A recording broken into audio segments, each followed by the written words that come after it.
दोस्तों, यूपीएससी केंद्र में आप सभी का स्वागत है। आज हम लोग पढ़ेंगे असहयोग आंदोलन। असहयोग आंदोलन पढ़ने से पहले हम लोग ये जानते हैं कि बीपीएससी ने पिछले कुछ वर्षों में किस तरह के प्रश्न पूछे हैं। तो प्रश्नों का आकलन देखते हैं। किस घटना के बाद महात्मा गांधी ने असहयोग आंदोलन को अपनी हिमालय जैसी भूल बताई थी। अन्य प्रश्न को देखते हैं। भारतीय राष्ट्रीय कांग्रेस ने असहयोग आंदोलन किस वर्ष में प्रारंभ किया था। अब हम लोग जानते हैं कि असहयोग आंदोलन का मतलब होता क्या है। तो असहयोग का सीधा मतलब है सहयोग ना करना।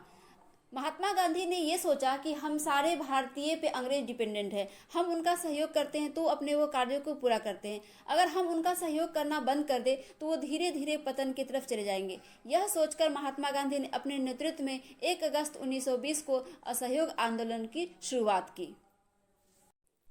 अब हम लोग जानते हैं कारण क्या था। तो प्रथम विश्व युद्ध। पहला कारण प्रथम विश्व युद्ध।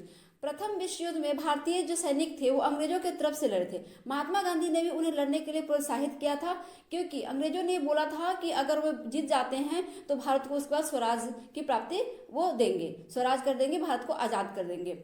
इसकी वजह से महात्मा गांधी को भर्ती कराने वाले सर्जेंट भी कहा गया था। लेकिन जैसे वो जीतते हैं वो अपने वादे से मुकर जाते हैं, वो ऐसा कुछ भी नहीं करते हैं। जो अन्य कारण था उसमें देखते हैं रॉलेट एक्ट। एक काला कानून लाया था जिसके अंदर ब्रिटिश सरकार किसी भी भारतीय को बिना मुकदमा चलाए अदालत में बंद कर सकते थे। यह एक बहुत ही ज्यादा काला कानून था। इसके विरुद्ध में जो जलियांवाला बाग सभा हुई थी वो 13 अप्रैल 1919 को जनरल डायर ने उस पर गोलियां चलवाई थी, जिसमें निहत्थे लोगों की जान गई थी। इससे लोगों में बहुत ही ज्यादा आक्रोश की भावना आई थी, अंग्रेजों के प्रति बहुत ही ज्यादा गुस्से की भावना थी और इसके वजह से वो असहयोग आंदोलन के लिए अग्रसर हुए। अन्य कारण था खिलाफत। तुर्की राज्य जो है वो हार जाता है और तुर्की के खलीफा के साथ अंग्रेज जो है बर्बरता करते हैं। नेक्स्ट देखते हैं कि क्या उद्देश्य था असहयोग आंदोलन का। तो इसका था स्वराज की मांग। प्रस्ताव लाया गया था सितंबर 1920 के कोलकाता अधिवेशन में, जिस समय में इसकी अध्यक्षता लाला लाजपत राय कर रहे थे। प्रश्न इंपॉर्टेंट है, ध्यान से आप यहाँ से पढ़िए।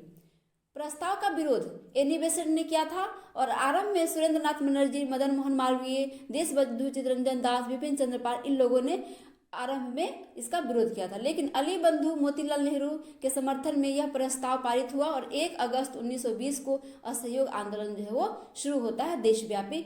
और इसमें यह निश्चय किया जाता है कि हम अंग्रेजों का साथ नहीं देंगे और इसके एवज में महात्मा गांधी केसरी हिंद की उपाधि लौटा देते हैं। जमनालाल बजाज, राय बहादुर अपनी भी उपाधियां लौटा देते हैं।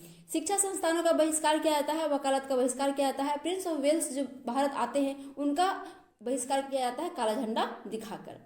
5 फरवरी 1922 को एक घटना होती है जिसमें चोरा चोरी कांड के नाम से जाना जाता है, जिसमें एक थाने पर जो है आग जनी होती है और एक दरोगा के साथ 21 सिपाहियों की मृत्यु हो जाती है और हिंसक हो जाता है हमारा आंदोलन जो है असहयोग। इसको देखते हुए 12 फरवरी 1922 को बारदोली में हुई कांग्रेस के अधिवेशन में असहयोग आंदोलन को वापस ले लिया जाता है और यहाँ पे ये खत्म हो जाता है। परिणाम देखते हैं कि इस आंदोलन का क्या होता है। तो जनता का अपार सहयोग मिलता है, देश की शिक्षा संस्थाएं लगभग बंद सी हो जाती है और नए विकल्प ढूंढा जाता है। राष्ट्रीय शिक्षा की एक नए कार्यक्रम की शुरुआत होती है। इसके तहत काशी विद्यापीठ, जामिया मिलिया और जैसे संस्थाओं की स्थापना होती है। कितने लोगों ने सरकारी नौकरियां भी छोड़ दी, विदेशी वस्त्रों को होली जलाई। इस आंदोलन में हिंदू मुस्लिम दोनों एक होकर भाग लेते हैं और इस तरह से अंग्रेजों की जड़ें हिल जाती है और यह आंदोलन आगे के स्वतंत्रता संग्राम में बहुत ही सहायक सिद्ध होती है। पूरी वीडियो देखने के लिए धन्यवाद।